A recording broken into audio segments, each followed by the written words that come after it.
Aujourd'hui, on va parler de memecoin. Voilà, faut bien que ça arrive un jour sur la chaîne YouTube. Mais contrairement aux autres, je suis pas là pour vous présenter les meilleures pépites memecoin sur lesquelles il faut investir. Non, pour ce qui est de perdre votre argent, je vous laisse choisir sur quelle crypto vous allez le faire. Ceci n'est donc pas un conseil en investissement, même si je vais être exposé à certains memecoins dans cette vidéo, je vous incite pas du tout à faire la même chose, c'est vraiment à but éducatif. Puisque le but de cette vidéo, ça va être de voir si c'est intéressant ou pas de holder ces mêmes coins ou de s'exposer à des pools de liquidité avec. Parce que pourquoi je garderai mes PP au chaud dans mon wallet quand je peux aller les mettre sur des pools de liquidité PP USDC ou PP Ethereum avec un turbo rendement de 200% APR? Eh ben on va voir que c'est pas forcément une bonne idée de faire ça, même s'il y a plusieurs cas de figure différents. Alors pour cette vidéo, du coup, j'ai choisi plusieurs memecoins sur lesquels j'allais m'investir. Je commence par la blockchain Base, j'ai essayé d'être sur plusieurs écosystèmes aussi. J'ai choisi le MOG, j'aurais pu choisir le BRET, le DOG ou encore d'autres memecoins de l'écosystème. Mais je trouvais que celui-ci, il était pas mal liquide, il n'était pas ultra valorisé non plus, même s'il a quand même une bonne market cap. Donc voilà, j'ai choisi MOG pour la blockchain Base. Ensuite, sur ZK-Sync, j'ai choisi le ZIC. Il y avait plusieurs memecoins, je n'ai pas spécialement de recul avec les memecoins sur ZK-Sync. Donc je me suis dit que celui-ci, ça pouvait être pas mal, il n'est pas trop capitalisé et il est relativement liquide. Même si, vous allez le voir, j'ai peut-être fait une petite bêtise dessus. Et le dernier, il a beaucoup fait parler de lui récemment, c'est le GME, un memecoin qui s'appelle comme l'action GameStop. C'est sur Solana pour le coup. Et celui-là, c'est sûrement celui sur lequel il y a le rendement le plus élevé. Donc a priori, c'est potentiellement le plus intéressant de cette vidéo. Eh ben pas forcément. Maintenant, ça, c'est les ATT que j'ai achetés, enfin les memecoins que j'ai achetés. Qu'est-ce que j'en ai fait exactement ? J'en ai gardé 50% de chaque dans mon portefeuille et le restant, je l'ai mis sur des protocoles. Alors, j'ai choisi de préférence des protocoles où je pouvais directement déposer les memecoins dessus. Typiquement sur Base, j'ai choisi Bifi. Comme ça, je pouvais directement déposer les MOG sur la pool de liquidité et c'était automatiquement converti moitié Ethereum et moitié MOG. Actuellement, la pool de liquidité, elle paye à, il est où le rendement ? Il est là, 158% APY, ce qui est pas trop mal, mais bon, on a mieux du côté de Solana, vous allez voir. Sur ZK-Sync, j'ai mis la moitié de mes ZIC, de mes Miaou sur SyncSwap. Encore une fois, c'est parce que je peux directement déposer que le memecoin si j'en ai envie, c'est plus simple. Par contre, c'est sur ce protocole que j'ai fait une bêtise. Il y a eu un peu de slippage quand j'ai déposé mes memecoins sur la pool de liquidité, donc il y a eu un petit peu d'écart. Et du coup, si on va sur mon portefeuille, je me retrouve avec un petit peu moins sur la pool de liquidité que sur mon portefeuille. On n'est pas vraiment sur un 50-50. Vous voyez que j'ai 49$ dans mon portefeuille et à peu près 48$ sur la pool de liquidité. Donc il y a un petit déséquilibre. Mais je suis quand même curieux de voir ce que ça va donner. Écoutez, peut-être que le memecoin va bien s'apprécier ou pas bien s'apprécier et qu'on aura des retours assez intéressants sur cette pool de liquidité. Et enfin, la dernière pool, c'est le GME Solana, donc sur l'écosystème de Solana du coup. Et le rendement, il est juste monstrueux, 505% APR sur les 7 derniers jours. Et d'où provient ce rendement ? Il provient des frais de transaction. Comme il y a beaucoup de hype, beaucoup de volatilité autour de ce même coin, et ben ça génère beaucoup de frais parce qu'on n'a pas des liquidités qui sont infinies. Même s'il y a quand même plusieurs millions de dollars de liquidités, il y a un volume qui est fou furieux, il y a des dizaines de millions de dollars échangés sur cette pool tous les jours. Donc forcément, ça génère beaucoup de frais pour ceux qui apportent des liquidités. Mais est-ce que c'est une si bonne chose ces pools de liquidités ? Là, il va falloir que je vous montre mon ardoise magique. Parce que j'ai fait un petit schéma et tout pour vous expliquer, c'est ludique, vous allez voir, c'est rigolo. Du coup, là, on a notre pool de liquidité avec le même coin et un stablecoin. On pourrait aussi voir de l'Ether ou du Solana ou la crypto d'un écosystème, parce que en soi un memecoin comme c'est assez volatile, c'est pas con de le mettre sur une pool avec la crypto d'un écosystème, donc typiquement de l'Ether sur Base et sur ZK-Sync, du Solana sur Solana. Mais le souci quand on s'expose à ces pools de liquidité, c'est que on fait plus ou moins une sorte d'effet de levier x 0,5 sur ces mêmes coins, puisque quand on va être exposé à une pool, Je vais prendre les pools classiques, on va parler des pools de liquidité concentrée à la fin, on va les aborder vite fait, mais sur les pools classiques, on est à 50% dans une crypto A et 50% dans une crypto B. Donc ça revient à faire un effet de levier x 0,5 sur un même coin. Est-ce que c'est une bonne idée ? Est-ce que c'est une mauvaise idée ? Ça va dépendre du scénario que vous envisagez et aussi va y avoir des conséquences en fonction du marché. Donc les tokens que j'ai achetés, si jamais leur prix diminue, normalement j'aurais eu un avantage à m'être exposé sur la pool de liquidité, puisque comme je suis un effet de levier x 0,5, forcément je vais être avantagé par la pool de liquidité si son prix baisse. J'aurais moins perdu entre guillemets grâce à cet effet de levier. En revanche, si le prix ne bouge pas, il n'y a pas beaucoup d'intérêt à être sur la pool de liquidité. Alors s'il y a énormément de frais qui sont générés, ça va créer quand même des revenus, donc ça peut permettre de surperformer le fait d'avoir juste holdé un même coin dans son portefeuille.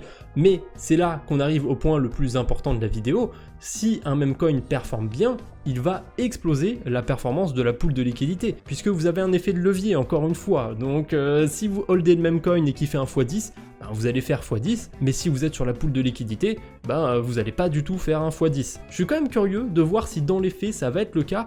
Théoriquement, ça devrait donner ça, hein. S'il y a un même coin qui fait un x10 sur la pool, on devrait faire un x5 sur ce qu'on a déposé. Mais bon, parfois le marché est surprenant, on sait jamais. En tout cas, quand est-ce que ça peut être intéressant de s'exposer à ce genre de pool de liquidité? Là, je suis sur Solana, donc sur la pool avec le GME et le Solana.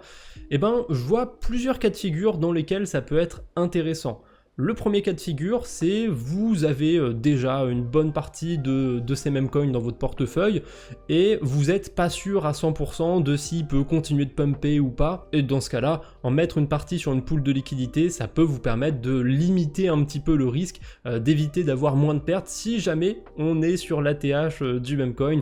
Voilà, si vous le holdez dans votre portefeuille, il va prendre plus cher que si vous le mettez sur une pool de liquidité. Mais bon, si vous avez de grosses convictions sur un même coin ou n'importe quelle crypto en général, il vaut mieux éviter de diluer sa performance sur une pool de liquidité. En général, ça va toujours être mieux de la garder ou éventuellement, si c'est une crypto qui peut facilement s'intégrer sur de la DeFi, donc de l'Ether, du Avax, du Solana ou quoi, trouver des pools de liquidité ou des protocoles où on peut déposer que de l'Ether, que du Solana et pas avoir la volatilité d'un autre actif qui rentre en compte.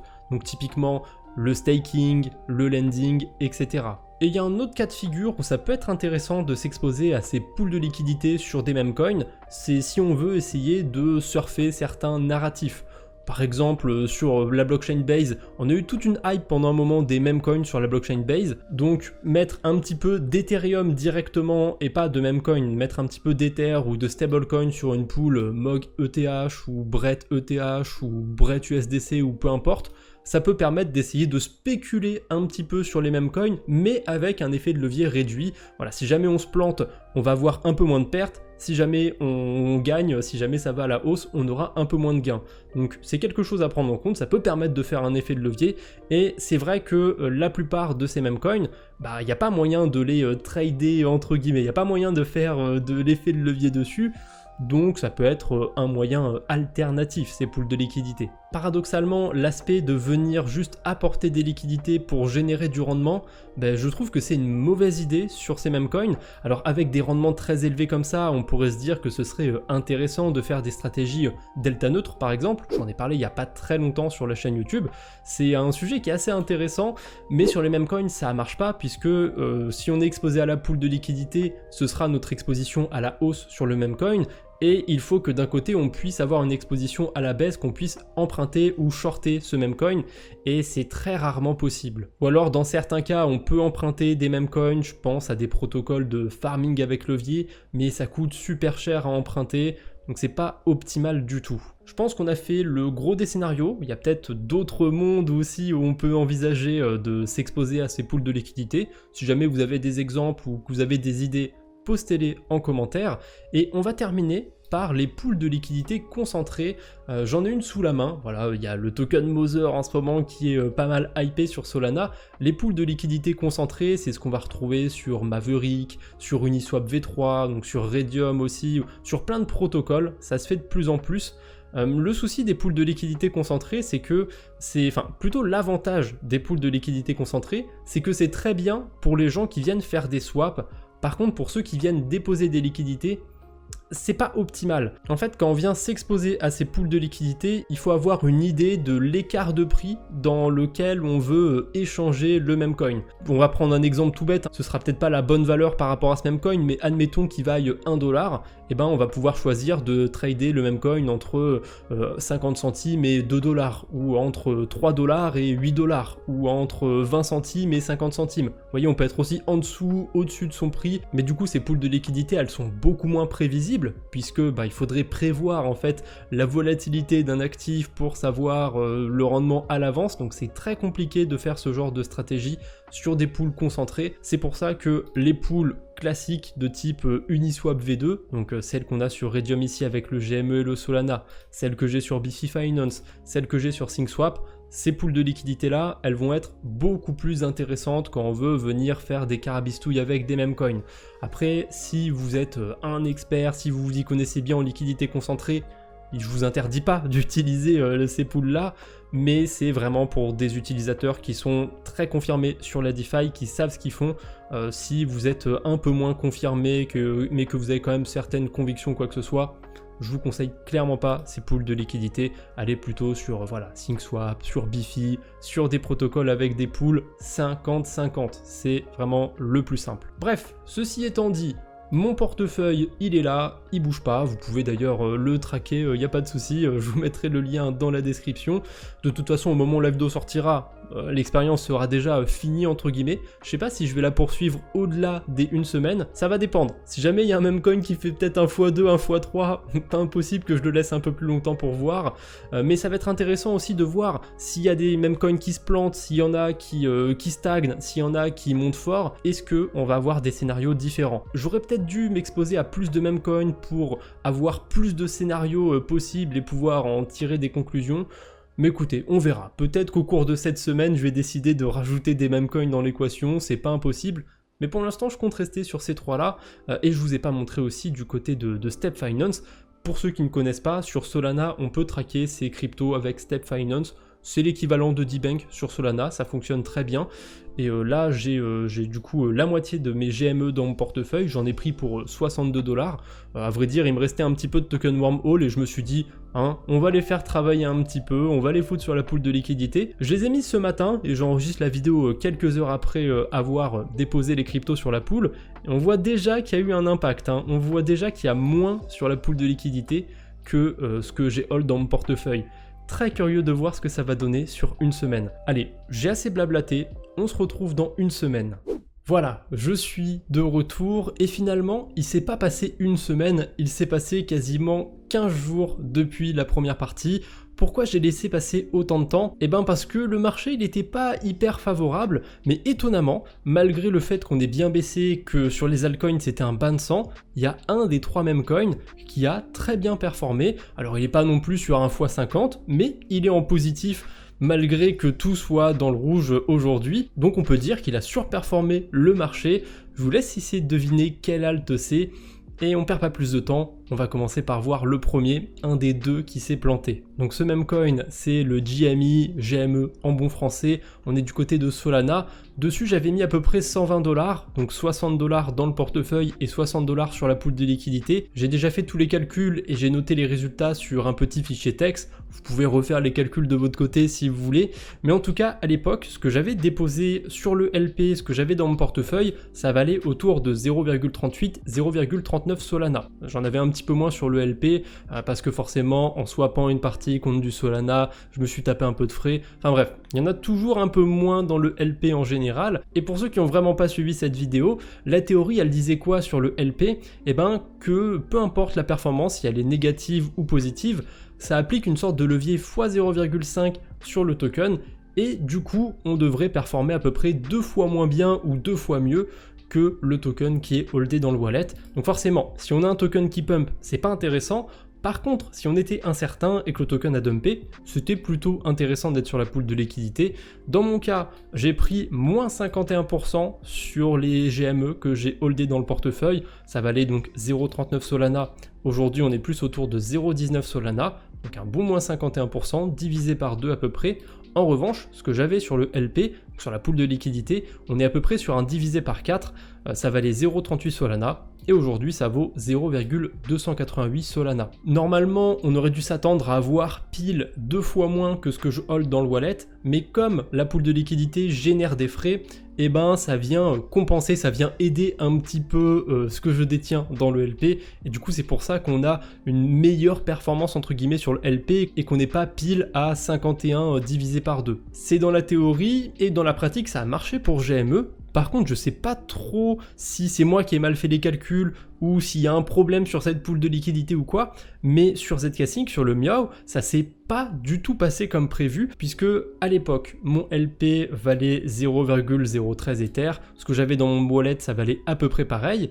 Mais aujourd'hui, c'est une catastrophe. Le token, il s'est fait défoncer, notamment parce qu'il y a eu l'airdrop de Zcash depuis, et tout l'écosystème en a pâti. Voilà, il y a plein de tokens de l'écosystème qui ont été dumpés, qui sont allés très bas, et du coup le Miao s'est bien ramassé. Vous voyez que ce que j'ai dans mon portefeuille, ça vaut actuellement 9 $. Par contre, ce qui est resté sur le LP, ça vaut plus de 20 $. Alors ça a quand même bien baissé, j'avais mis 100 $ au total, donc 50 $ sur la pool, 50 $ sur le wallet. Et pourquoi d'ailleurs sur mon document texte je compare tout en Ether et en Solana et pas en USD, pas en dollars? Et bien tout simplement parce que sur la pool de liquidité, j'ai choisi des pools avec de l'ETH, j'ai pas choisi des pools avec des stablecoins. Si j'avais choisi des pools avec des stablecoins, bah, tout naturellement j'aurais comparé par rapport aux stablecoins. J'aurais dû mettre un de ces mêmes coins contre un stablecoin, justement, j'ai pas pensé à le faire, je trouvais que c'était plus intéressant de les mettre contre de l'Ether ou contre du Solana. Au final, de toute façon, ça change pas grand chose, faut juste que je refasse le calcul pour avoir bien la valeur en Ethereum,